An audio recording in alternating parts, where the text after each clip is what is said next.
I thought I filmed this video standing up today, and we are gonna do end of the year book tag. I have seen so many people that I follow on social media doing this exact book tag, and there are so many questions in this book tag, and I'm standing in front of what are like my bookshelves right now, and I am gonna try and go through some of these, and I'm gonna see if I'm able to answer these questions to the best of my ability. The first one is going to be, what was the most disappointing book of this year? Let me see if I can show you. Oh, it's definitely Fearless. This is the last part, right? Powerless, powerful, reckless. This is the third book, right? Yes. Oh my God, I'm so confusing. So I actually hated the first book, and I thought the second book was pretty decent. And because of that, I thought the third book was going to be more in the vein of the second book, where I was actually going to like enjoy it, and we were going to get a good end to this trilogy that was like, quite honestly, kind of disappointing. No, that's not what we're getting. This is just really a disappointing book. I just feel like the author totally dropped the ball. There were so many things that she could have built on from book 2 that she just totally left that behind. And instead, she went back to doing a love triangle and then doing the most cringe ending ever. And I was so disappointed by this, because somehow I thought we were going to get something else. Next is going to be, what was an underdog? And I feel like I read a bunch of books this year that I do agree that they were hyped and they were deserving of their hype. I think the underdog for me, quite honestly, it's probably this series by Jessica Peterson. And this is the Lucky River Ranch. I think this is a great cowboy romance series, and I'm surprised that this one has not gotten the same kind of hype as like some of the other contemporary cowboy romance series that I've seen getting a lot of hype this past year. And I'm kind of surprised that this one has not gotten any hype whatsoever. There are 4 parts out now. The 5th part is coming out next year. This is a good series. The next one is an overhyped book, and don't come for me, but it is going to be, ooh, where do I have it? Here. Okay, don't come for me. Don't cancel me. Nobody get upset with me. But why is this book this hyped? This is The Wolf King by Lauren Popperman. I'm so sorry if I'm mispronouncing that. Popperman. That might be it. See, I gave this book a 3-star, and this one is getting hyped like it's the best thing since ACOTAR, and I just think it's okay. I feel like this is almost like the Crowns of Nyaxia for me again, where people are like, oh my God, it's a 5-star read, it's so good. And I'm just like, I mean, it was fine. But it is, according to me, definitely not worth the hype it's getting on social media right now. I'm like, it's fine. This is not a 5-star read, according to me. I think this got a little bit too much hype.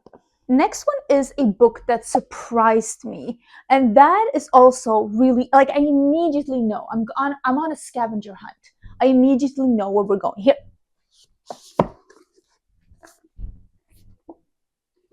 Pierce Brown, Golden Sun. So Red Rising was great. It was all fine and dandy. Golden Sun,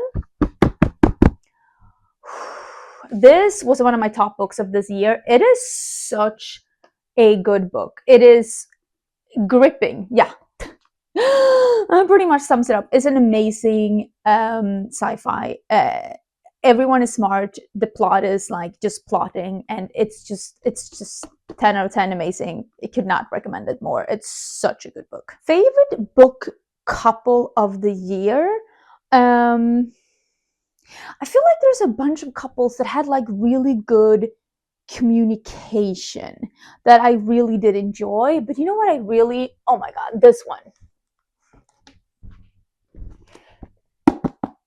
I'm sorry, but what is his name again? West. I think this is the book that men that say that women hate manly men should read. This is what we want. You can be masculine, you can be manly, but could you also be respectful? I feel like I'm not asking for too much, but like, I really loved the chemistry between these two. I really loved this couple. I loved this love story. I devoured it. This is my favorite couple that I've read today, this year. There's a couple scenes in here that I've said literally like reprogram my brain. I felt like Kombucha Girl, like the meme where I'm like, ew, and then I'm like, am I into this?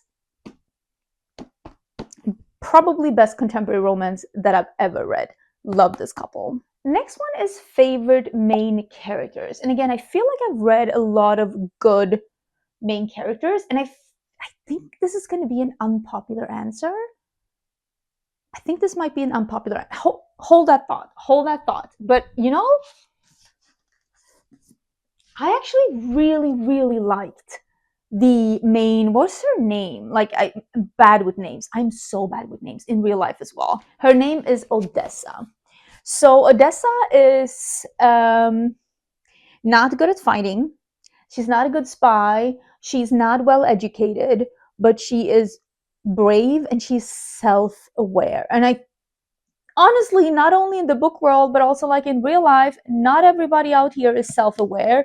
And she is so aware that like, I need to learn. I need to be better. I need to remember all these things. I need to learn. I honestly, this is something that I think people in real life should be also like, be more aware about the flaws that you have, like the things that you're not good at, the things that you need to be better at, because she is so aware of the things that she needs to work on to be a better fill in XYZ. And I think that that's just something that I felt was so, I love that about Odessa, that she's so aware that she has a lot of work to do and she's not afraid to do it. And I wish more characters were like that, not becoming the most perfect fighter straight away, like not starting out being, not all of us can be Miss Sardotian, okay? Some of us need a little work. Odessa needed a little work. And I really appreciate that. And I loved her just humor about it as well, just being like, I am the worst spy ever. And I think that we all need a little bit more self-awareness. Next one is favorite side character, and I actually kept Golden Sun out here because I think his name is Service. I think it's Service, right? Several. That is his name. Several. I loved like the main character. His name is Darrow. Like, he's great, but Several is just so much better. And also, I love Mustang. And there is going to be a question. I'll take that now. Actually, that is going to be the favorite quote in a book. And I'm not a person, you can see I'm not a person who does a lot of like saving quotes, but my favorite quote was from this book. I don't know exactly where it is because I don't know where it is, but it is when Mustang is literally looking at Darrow and she says, I am smarter than you think. Stop thinking I'm stupid. Like, how do you think I made it this far? And I felt that in my soul because I feel like as women, it's not unusual for us to have that kind of conversation with men when they look at us and they're like, you got this? And I'm like, I'm not dumb, okay? I'm smarter than you think. How do you think I made it this far? And I really like, there's so like, this whole book is just good quotes, quite honestly. Other greatest character, and I don't think anyone's gonna be surprised, is of course Mr. Carrion Swift. Carrion Swift is single-handedly carrying this whole series. I would be ecstatic if we could get Carrion's point of view in the next book. Like, I honestly would love that. And same here. There is a quote here. I didn't save it. I should probably find it, honestly, where Carrion, I don't know exactly the quote, but Carrion basically looks at Kingfisher and he's just like, don't underestimate me. Just because I act stupid doesn't mean I'm stupid. I'm giving you the version of me that benefits me. And I'm just like, whew, again, I really like that. Again, I'm not quoting anything here because I'm silly and I didn't mark it. Maybe I should. Maybe I should, because it's like when it's after they've been fighting, you know who they're fighting. Next one is interesting because it is the happiest book you read this year. I don't know if I have like a specific book. There's a couple of books where I laughed out loud. You know what? Actually, there is a book. Okay, hear me out. hear me out. This one. It's Tessa Bailey's It Happened One Summer. So first of all, this is a really witty, funny contemporary romance. I gave it a 4-star. The only thing that made me not give it a 5-star is because I think there's the third act twist is just weird. Honestly, it's like totally out of character. So the thing with this book is this is someone who works with social media full time, which I do. She's way more successful than I am, though. She's like a jet set, like, you know, she was like born rich, okay? Different lives for sure, but she's working full time as with social media. She's living a very hectic, busy life, and she finds herself in a small town, and she's battling with this like, am I okay with this small life? Because that's like my dream. My dream is to have a slower pace of life, like a smaller life, something that's I wanna move to a small town and just, I said I always wanted to open like a Swedish cafe in the Mediterranean, but like I dream of a different life sometimes. And maybe that's what made me happy as well. Just reading about this life where I'm like, I mean, she's doing it. Why? She's also like a millionaire's daughter, so that helped. Next one is new favorite author that you discovered this year. That's super easy. It's going to be Danielle L. Jensen. I don't think anyone's surprised. I've read 4 books by Danielle L. Jensen this year, and I gave all 4 5-star. Absolutely smitten with this author. I think she is great. And I bought 2 more books from her, and I cannot wait to read more. She writes the kind of books that I like. So I mean, I've read like the first book from an author, from plenty of authors this year that I've really enjoyed. But the fact that I've read 2 different series, 4 different books from her, and I gave all of them a 5-star, yeah, she's a new favorite author for me, for sure. Next one is, what is the most frustrating book you read this year? And I honestly think it's probably this one. The Stars Are Dying by Chloe C. Peñaranda. And it's only because I'm not the kind of person that gets confused by books or that like don't understand. But with this book, I was reading this, I was not listening to it, I was reading this book, I was paying attention, but still there were several times in this book where I was like, what? I was confused. I didn't know, how are they all of a sudden in this room? How did they all of a sudden solve this? Who is this person? Why are they talking to them?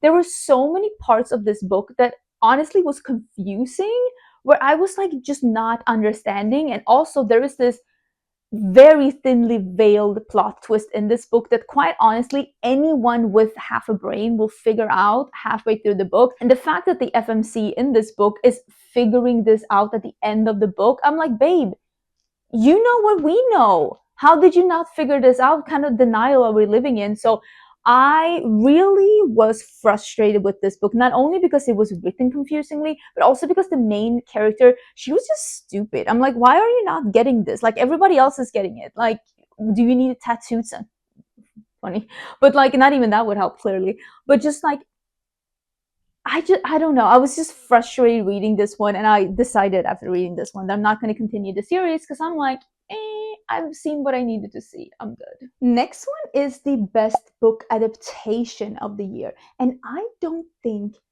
that I have seen any. I don't think that I've seen any. Which is crazy. I still want to see the Murderbot Diaries. I did read the first book, and I have the second and the third book already. I bought them on sale, and I'm like, maybe I should start seeing that. But I don't think I've seen any. Let me know if you have seen any good book adaptations this year to movie or series. I'm currently watching The Discovery of Witches on Netflix, but I'm not really loving that. And I also had some gripes with the books. I don't know if that's a good contender at all. I don't have a good answer. Next one is the shortest book that I've read this year, and I think that is All Systems Red by Martha Wells. It is like 150 or something pages. I'll put the number here. And the one that I've read with the most amount of pages technically is Alchemized by Senlin Yu. I think that's just shy of 1,000 pages, but that is fanfic, and I haven't read Alchemized yet. But if we're not counting that one, I think Shadow Princess, which is the 4th part in the Zodiac Academy, I think that's like 740 pages or something. That will be my other contender. Last year I read a couple of like 1,000-page books. I'm Looking at You, Kingdom of Ash, Spark of the Everflame, not Spark, but like The Glow or The Burn. Which one? The third one? I keep forgetting what they're like. That one was like 1,000 pages too. A couple of like long ones last year, but I think those are the longest versus shortest. Next one is favorite covers of the year, and I still think that Shield of Sparrows is like beautiful. I love how this one looks. It's such a good one. Other than that, I actually bought one special edition this year, and I just bought it. I saw it at a different YouTuber's channel, and I was like, she was showing it. And I was like, oh my god, I need that one. And that is a special Barnes and Noble edition of When the Moon Hatched, which was one of my favorite books of last year. So this is what that special edition looks like. I actually bought it today, and I never buy a version of a book I already own, but I love this version so much that I was like, no, I actually need that. So I gotta say that one. There's been a lot of fantasy books these past couple of years that look kind of the samey. This, stunning. It's giving fantasy art deco, and I'm here for it. Book you haven't stopped thinking about. I mean, I could say Brimstone, but I just read that, so like, is that cheating? Because like, yeah, I haven't stopped thinking about it, but literally I read it like a couple of weeks ago. But honestly, I would probably say like Elsie Silver's Wild Eyes and Golden Sun, except like Brimstone. That, and of course Shield of Sparrows as well. Those like 4 books are books that like I keep coming back and I keep thinking about them. These are all books that I gave a 5-star, and for me that's like the 5-star feeling when I keep thinking about them, I keep coming back to them. I really love them. Cringiest read of the year. It's probably honestly going to be my least favorite read of the year. Where did I put it? Oh, it's here. No, this is the first one. The second one is whatever the second one to this one is. This is Harper L. Wood's The Coven. The second book in this series was my worst read of the year. It was so cringy. It was like not even low-key, like high-key, just corn. And again, I'm not against smut in books. Listen, that can really progress the story, but there was a couple of parts in this book where I'm like, why did we even pretend to put a plot in here? Like I didn't buy it. This whole series honestly was cringy, but I was like, they're like romantasy. I'm like, sure. Whatever you say. Unpopular book that you loved. Hear me out. This wasn't a 5-star for me, but this is Silver Elite by Danny Francis. I have seen so many people mention this in their yearly wrap-up as like this year's disappointment or a book that they disliked or anything like that. And I gave this one a 4-star. I thought this was fine. It was entertaining. It was fun. This was not more badly written than a lot of other books that I see the same people loving. I feel like there was like a bandwagon of like not liking this one, and quite honestly, I don't think there's really that much wrong with this book. It was fast-paced, it was entertaining. Did the characters do some questionable choices? Yeah. Do the characters of all of these books also make questionable choices? Also, yeah. I thought it was fine.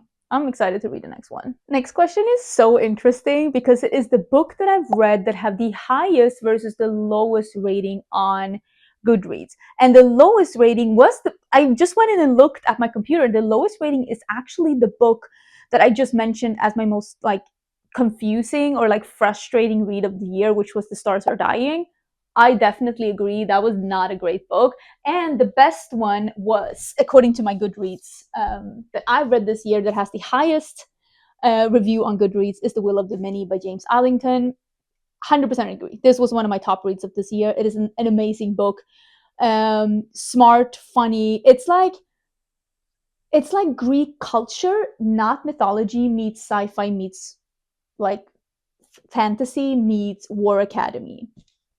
And everyone is smarter than you all of the time, and it is fascinating. Book with the most unique concept. That is very interesting, and I need to think. I feel like a lot of romantasy books kind of fall into this, like, kind of a samey, even they're trying to be different, but they're not really different, which again, I mean, we like what we like. Honestly, the more that I think about it, maybe, honestly, these two again was some of my top reads of this year. This is A Fate Inked in Blood and A Curse Carved in Stone. This is a duology, a Finnish duology. It is a romantasy, but it is very different in the way that this is what if Norse mythology was true, and it is actually staying kind of true in a lot of aspects to Norse mythology. And I really love the characters in here. I loved the tension. I love the twists in this book. I love how hard it was for all of them to trust each other and how all of them were right and wrong at the same time. And again, the twist that was in the middle of this book, I did not see that coming at all. But I really liked, again, I'm Swedish, that's my accent. I really liked reading about Norse mythology in a romance based fantasy book like this. I thought that was really fun. Next one is book that I have read this year that I would reread. And I will say, I had an amazing time rereading Quicksilver this year. And I think I will, because the third part is coming out in Fae and Alchemy by Kelly Hart. It's coming out next year. And I think I will reread Brimstone for that because I had such a good time rereading Quicksilver. So I think that's something that I'm looking forward to, like rereading that one. The next question is about my reading goal for this year, and I also want to talk about my reading goal for next year. So this year, I put down a reading goal of 60 books because I read 50 books a little bit more than 50 books in 2024, and I thought I could do 60. So in May of 2025, I had already read 60 books. So needless to say, I definitely made my goal. I think as I'm filming this, I think I have read 105 books, and I am not filming this at the end of December. So I will definitely read a couple of more books. And because I I don't want to say effortlessly, but somewhat effortlessly read 100 books this year. It wasn't hard for me. It's something I prioritize. I love reading. I never watch TV. I don't doom scroll on my phone. Reading is something that I love. So I put my goal for next year to 100 books as well. And the next question is there something, I think it's something like, is there something you're prioritizing with your reading for next year? And for me, I am going to finish up series for next year. So my goal for next year is to finish 10 series that I am in the middle of. I just recently had a video where I went through all of my sci-fi and fantasy series that I'm in the middle of and whether or not I'm DNFing them or like continuing with them. That video was just live on my channel if you want to check back and see in that. But I think in those 10 series, I'm also gonna allow contemporary romance series to be part of that as well. So if I finish a contemporary romance series, I will allow that to be one of the 10 series as well. Like if there's a cowboy series that finishes up, I know that Paisley Hope's cowboy series is finishing up next year. I know that Jessica Peterson's cowboy series is finishing up next year. So if I end up reading those, I will count that as one series. But then I don't know. I hope we're going to see the next one in the Kindred Saga. Everybody cross their fingers next year. I don't know what other series could be finished up next year. But I do have a bunch of series where the books are already out. There's nothing that's stopping me from finishing these series. So I will give my best college try to finish 10 series next year. Wish me luck.